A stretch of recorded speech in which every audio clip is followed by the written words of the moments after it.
abuelos decidieron echar raíces de algodón. Han pasado algunos años, pero a lo mejor ni tanto, cuando mis ojos se abrieron bajo el cielo de San Luis. Soy como el agua del río, canto alegre, canto amigo, que me inspira a seguir en armonía con mi gente. Esta es mi tierra que me adora, principio y fin de Sonora. Historia de San Luis Río Colorado, Sonora.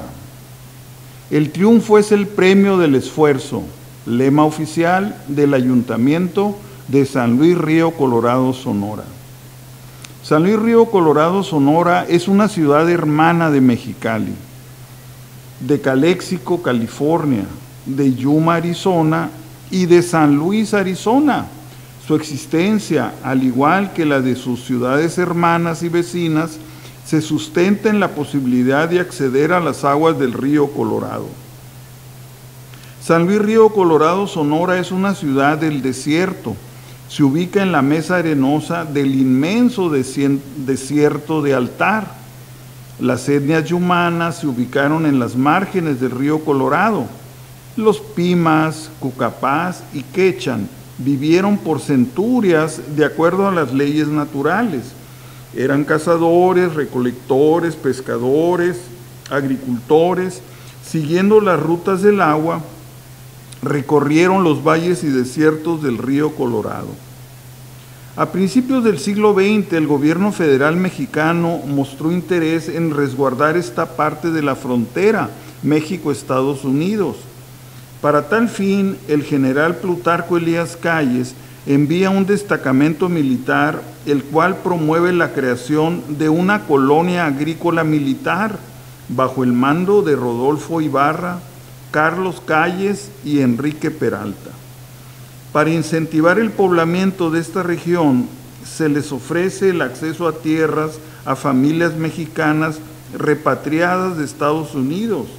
La intención es que se establezcan de manera permanente en San Luis Río Colorado, Sonora. El general Abelardo L. Rodríguez promueve de manera intensa el desarrollo agrícola de San Luis Río Colorado. Crea la colonia agrícola A la Mar para la siembra de algodón, logrando un enorme éxito. Por su parte, el coronel Francisco Peralta abre los terrenos conocidos como La Grulla. A partir de 1921, en San Luis Río Colorado, surgen escuelas. A medida que la población crece, se establecen diversos comercios y colonias, donde la mayor preocupación era el abastecimiento de agua. El general Álvaro Obregón contribuye de manera especial al poblamiento de San Luis Río Colorado. Mediante un decreto presidencial facilita la obtención de parcelas destinadas a la agricultura y vivienda para las nuevas familias sanluisinas. El año de 1939, San Luis adquiere su categoría de municipalidad, pudiendo elegir a sus propias autoridades locales, con lo cual inicia su desarrollo sostenido. Las actividades productivas del municipio de San Luis son la agricultura, la ganadería, las maquiladoras, el comercio y los servicios médicos. De manera reciente se adoptó la fecha del 21 de junio de 1917 como fundacional de San Luis Río Colorado, al tomar en cuenta que ese día el capitán Carlos G. Calles queda al frente de la colonia agrícola militar, bautizada de manera original como San Luis Río Colorado. Además, en esa fecha se establece el fondo legal de la naciente población. Esta ciudad hermana de Mexicali, la cual tenemos al cruzar el cauce del río Colorado, celebra durante el mes de noviembre la famosa Feria del Algodón. Un atractivo turístico de San Luis es la Ciénega de Santa Clara, conocida popularmente como el Golfo de Santa Clara, al cual acuden miles de visitantes nacionales y extranjeros. De igual manera, la región volcánica del Pinacate atrae a turistas interesados en este misterioso paisaje natural. San Luis Río Colorado, Sonora, ciudad hermana de Mexicali. Soy como el agua del río, canto alegre, canto amigo, que me inspira a seguir en armonía con mi gente. Esta es mi tierra que me adora, principio y fin de Sonora. Soy de San Luis Río Colorado, en donde escribo mi historia.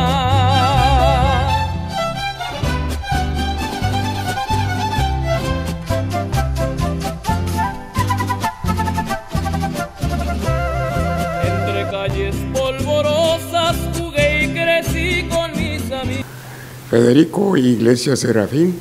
Yo soy de formación docente con una licenciatura en educación básica, una licenciatura en psicología, matemáticas y una maestría en educación ambiental. Y justamente el área de la historia me fascinó el conocerla de esta región, porque uno de mis hermanos estuvo trabajando de bracero en Yuma y me platicó sobre el escenario del oeste por aquí, y desde entonces tengo 48 años en esta área de la investigación de la historia y historiografía regional. Para ubicarnos, nosotros estamos en el noroeste mexicano, y esta zona del noroeste mexicano es la antigua Oasis América, en donde está la cuenca del río Colorado, que originaron las montañas rocallosas, pues llega aquí al Valle del Taico y lo expande, enriqueciendo el terreno con su limo, una riqueza de belleza de terreno y fértil agricultura en la zona. Por eso la ganadería y la agricultura fueron los pilares de sostenimiento desde las etnias originales hasta el presente. La verdad es que la teoría general o el ámbito general es que, de acuerdo con la teoría de la migración desde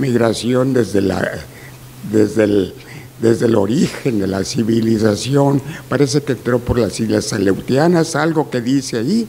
Bueno, uno de los puntos importantes es Mesa Verde, donde existe esas ruinas de edificios de 2, 3 pisos, en donde ahí hay una señal de que fue la dispersión o el peregrinar de las etnias hacia el sur, y uno de los primeros que llegaron fueron los Cucapac, pero llegó el momento en que los que iban llegando los iban orillando, empujando hacia allá, de modo que los Cucapac, en una aproximación entre 10 y 5,000 años, ellos ya se ubicaron en el área del desemboque del Colorado con 4 familias. El último registro que hizo Kelly sobre esa zona de las familias Cucapac aquí hizo nuestra base. Bueno, al grado de que en el encuentro español Cucapac, que justamente nosotros estamos cumpliendo 483 años del encuentro español Cucapac, en un viernes 23 de agosto de 1540 con Alarcón, el encuentro, se comprobó justamente con los intérpretes que traía Alarcón, que ascendió contracorriente el río Colorado y traía intérpretes de Yucatán, traía intérpretes de Oaxaca, traía intérpretes del área del Estado de México o los de Náhuatl, y venían gritando: ¿quién es ¿cómo se llama aquí? ¿Quién vive aquí? ¿Quién es el jefe aquí? ¿Tienen oro? Etcétera, etcétera. Y no le respondía a nadie, pero alguien les dijo en su primer encuentro, cuando se hizo en una ubicación que tenemos en Villa Coipal, en donde los cucapales les decían que se regresaran, que no avanzaran, y pusieron un cerca de palos, y que si avanzaban los atacarían. Sin embargo, con las señas lograron una actitud pacífica. Y ya cuando empezaron, ¿de dónde vienen? Ellos dijeron, venimos del sol, y yo soy hijo del sol, dijo Alarcón. Con esto cambiaron su actitud de rebeldía y belicosa en una actitud sumisa, porque era el sol a quien tenían mayor veneración. Y uno de los chamanes lo que hizo fue saludarlo con Zahuayca, y toda la población gritó ¡oh! Y fíjese que el significado no lo heredó Nicolás Wilson Tambo. Es un saludo que dice: bienvenido sea tu corazón visitante, así sea.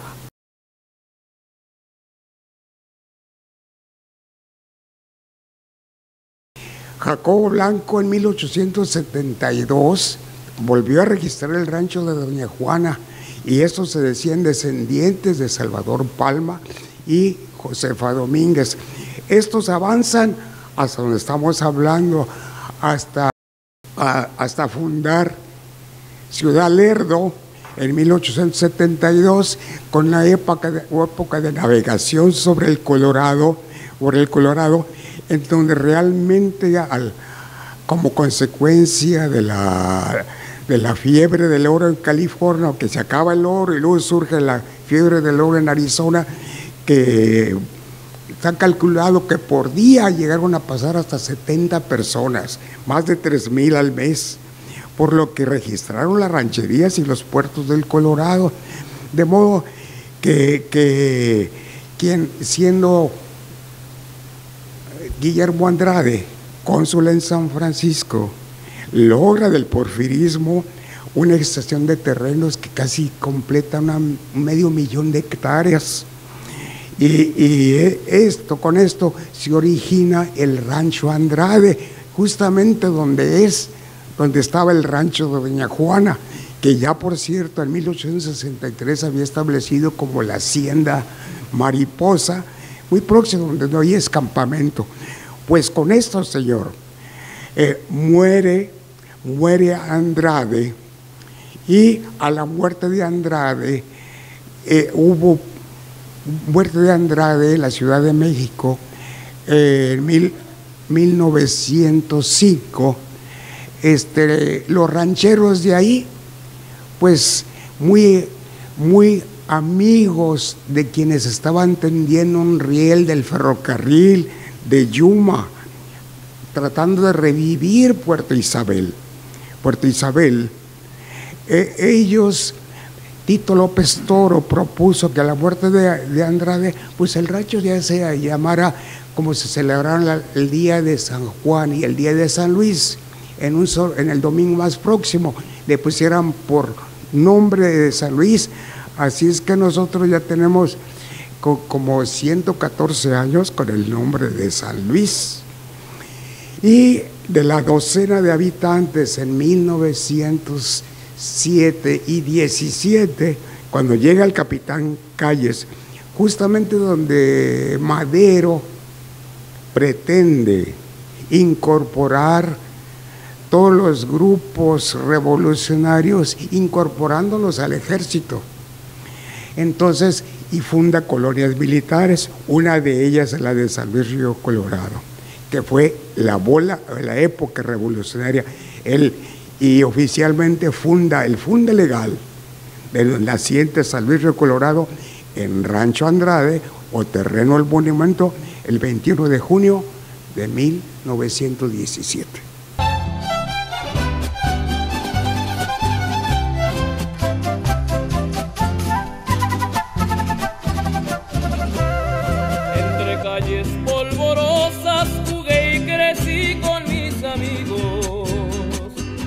Dejando la inocencia y las risas del ayer, por el kiosco me paseaba, las mujeres admiraba, sus sonrisas me inspiraron para hacer esta canción.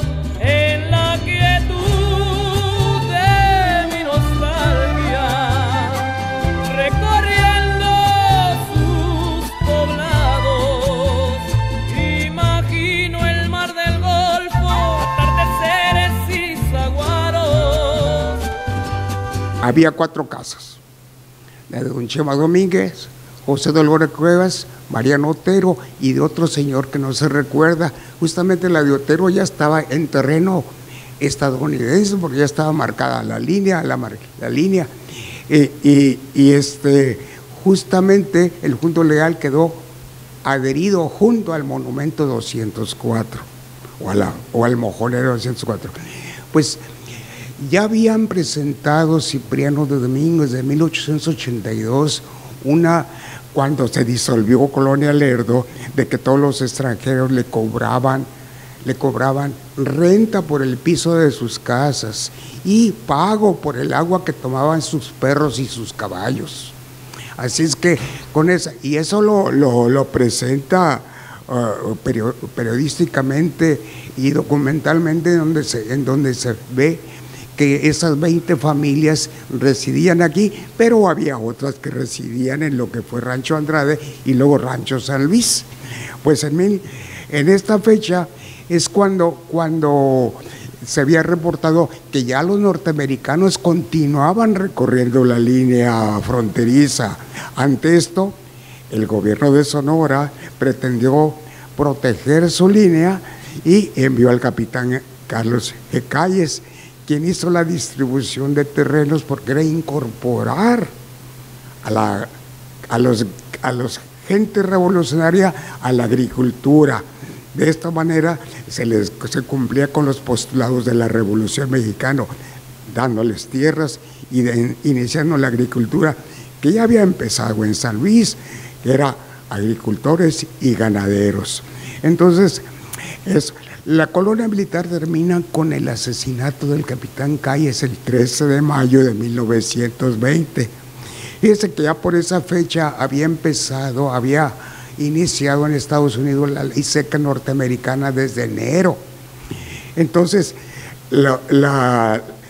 esa ley seca norteamericana convirtió la frontera en un Sodoma y Gomorra, porque los norteamericanos vinieron a ponerse hasta atrás a la frontera por acá. Entonces, en esta parte surge ahí en la frontera un hotel y cantina llamada Cuatro Vientos, al estilo del oeste. La cantina está en la parte de abajo y arriba era el hotel. Entonces, y esto, justamente a la muerte del capitán Calles, es cuando se origina el periodo del comisariado,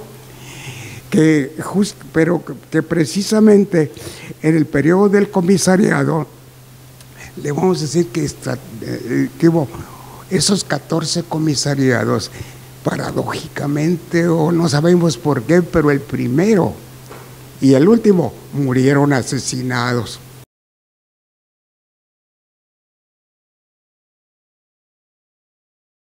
Hemos de decirle que la estrategia del gobierno mexicano es siempre enviar una avanzada para el reconocimiento del terreno y no arriesgar a la población civil en conflictos. Y le diremos que quien vería como jefe de la colonia agrícola militar es el capitán Carlos G. Calles, pero había otros coroneles que no venían al mando de él y se establecieron en torno. Uno de ellos es el coronel Peralta, otro el coronel Abelardo Rodríguez. En el tiempo tenían ese rango. Abelardo se establece en un sitio llamado Alamar y justamente Alamar porque había muchos álamos, ¿verdad? Y pasaba por allí un brazo del río. Y Peralta, Francisco Peralta, se establece en La Grulla. Y así podemos mencionar a un personaje muy importante que viene a ser Rodolfo Gallegos. Rodolfo Gallegos, que se establece cerquita ahí de Islita.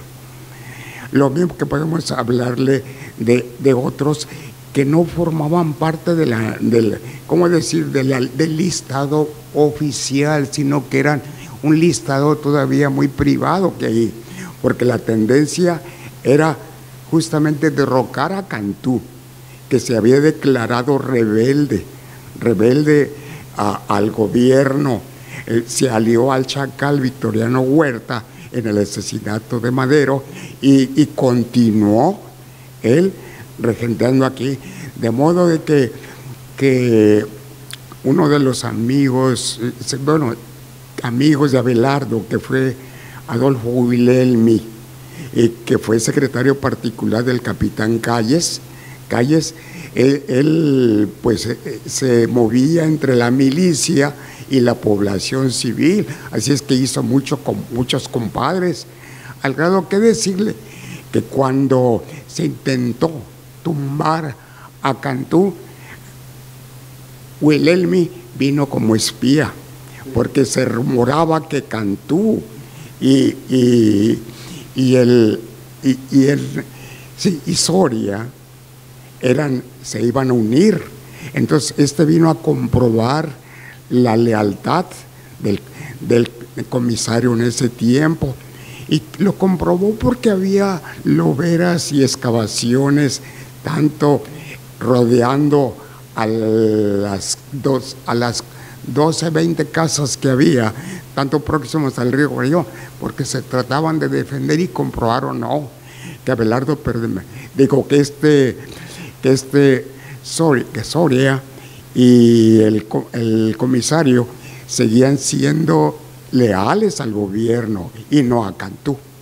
Por eso vino Abelardo Rodríguez posteriormente, que hasta por cierto fue dedicado a la agricultura. Él ganó un premio en Yuma sobre la primer mota algodonera más gigante.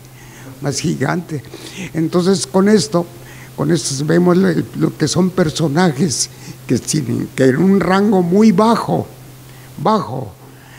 o menor, luego se convirtieron en gigantes, y todavía viven en San Luis descendientes del gallego, la Mala Gallegos, que está muy delicada de salud, ojalá pronto se recupere, los Osuna, Careaga, De Mara, Silva, Calles, Peralta, etcétera, que luego avanzan en el desarrollo y permiten el trabajo de la expansión agrícola y apoyar siempre el trazo del ferrocarril de Sonora, Baja California, ya con Lázaro Cárdenas en 1937.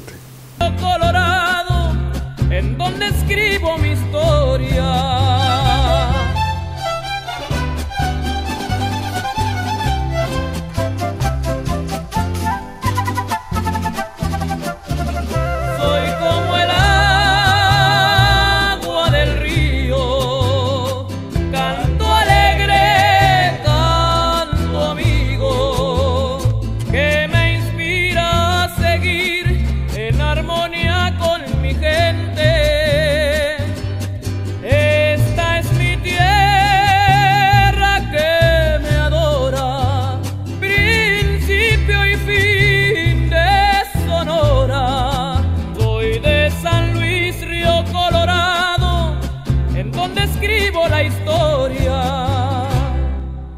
Mire, pues le vamos a decir de que es por una conceptualización lógica. Cuando la migración nativa se hizo de norte a sur, dijéramos de Mesa Verde o Chicomostoc hacia el sur, en donde... Y ahora la migración posterior fue del sur hacia el norte, y el río Colorado era un obstáculo para continuar a pie por el desierto. Entonces, por ello, hemos de decirle que la ribera izquierda sonorense del Colorado había más población, más que en Mexicali.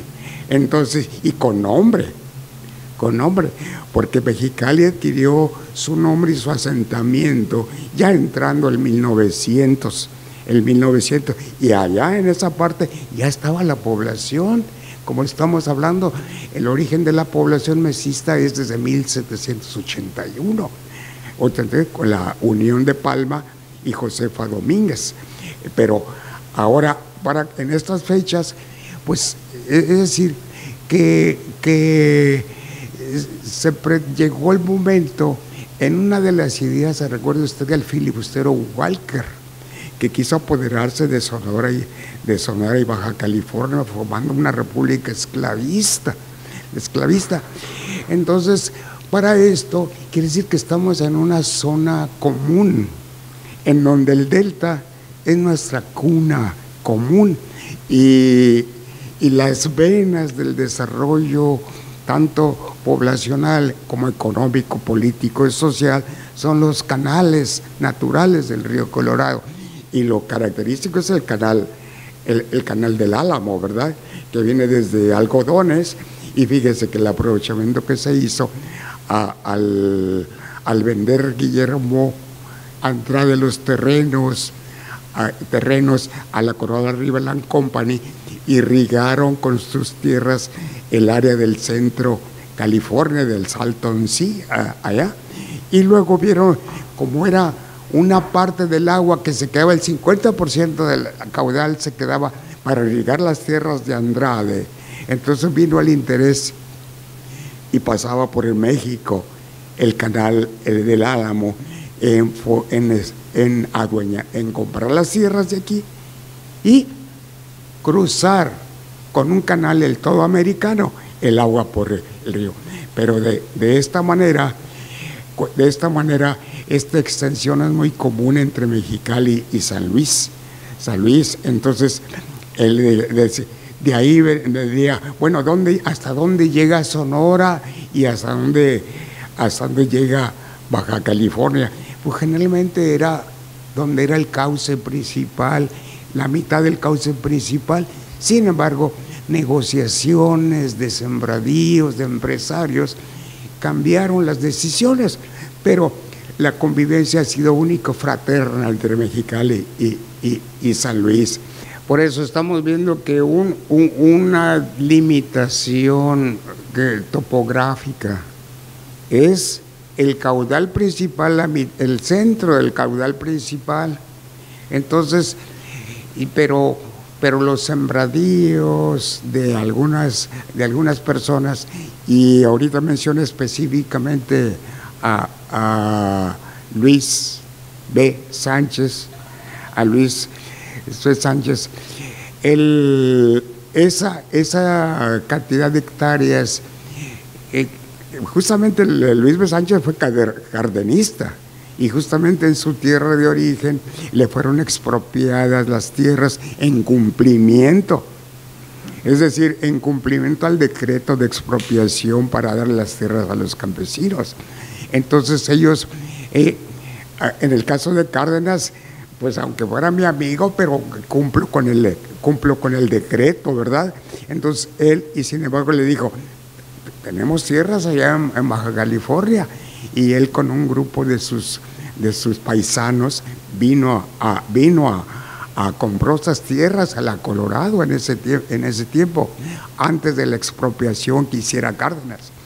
Y por eso influyó, esas colonias que vendió las tierras a civiles, la Colorado, influyeron para la decisión de los límites. Por eso nos encontramos mojoneras dentro de domicilios particulares, mojoneras del límite Sonora, Baja California, dentro de domicilios, en patios de las personas. Entonces, porque no se toma en cuenta la conceptualización topográfica de los límites del tema naturales. Entonces, por ello ha crecido aquí, pero no se ha originado conflicto, es decir, de una manera política y diplomática y amistosa se han resuelto sus problemas.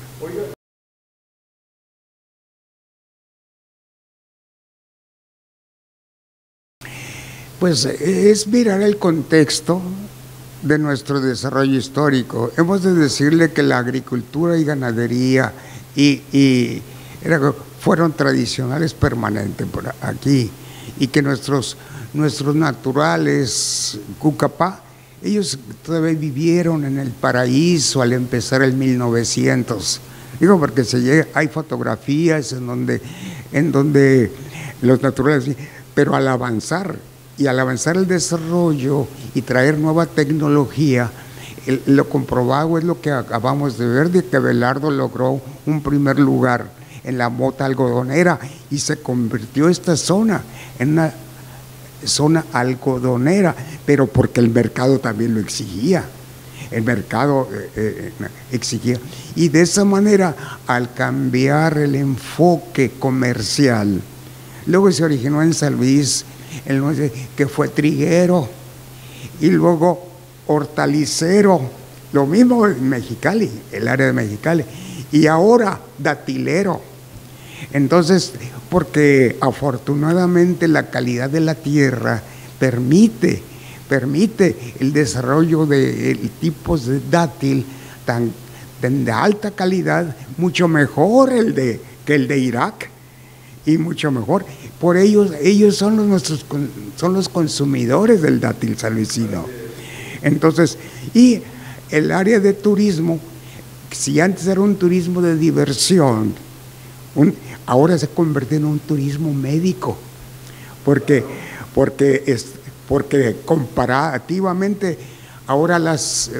comparativamente los servicios, los precios, la cercanía han permitido a particulares y a las empresas aseguradoras poder ofrecer el servicio con los médicos mexicanos, salvicinos, mexicalenses y de algodones, porque el precio, la calidad y en todo ello, y sobre todo hay una característica aquí de la gente que es muy, muy exageradamente, pero es el temperamento, la amabilidad de la gente del Valle de San Luis y Mexicali.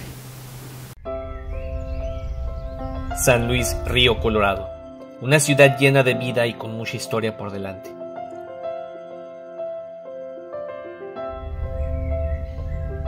Un municipio con lugares emblemáticos y simbólicos con patriotismo, fe y esperanza.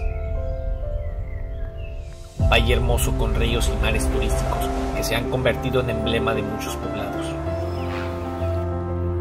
Lugar de la capital del dátil, con una reserva natural capaz de albergar una flora y fauna hermosa.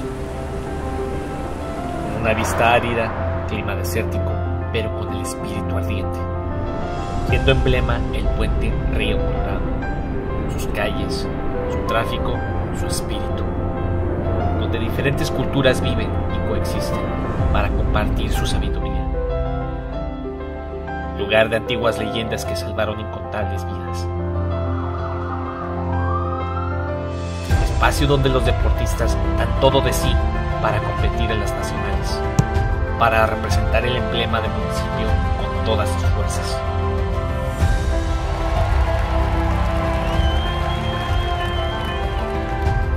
Un lugar lleno de esperanza, tranquilidad y fiesta, donde los artistas buscan incursionar en diferentes áreas hasta convertirse en grandes promesas a lo largo de la historia. Con una gastronomía sencilla, pero única en su tipo por su sabor inigualable. San Luis Río Colorado, hogar de todos los mexicanos. De un sanluisino muy feliz.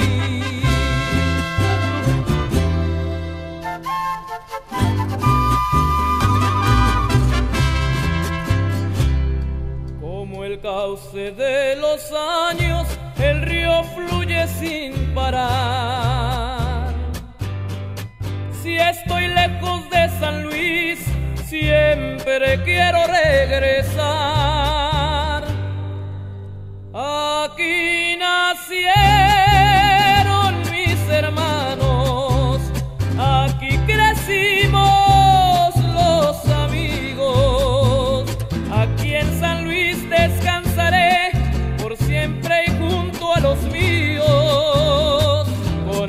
cantar.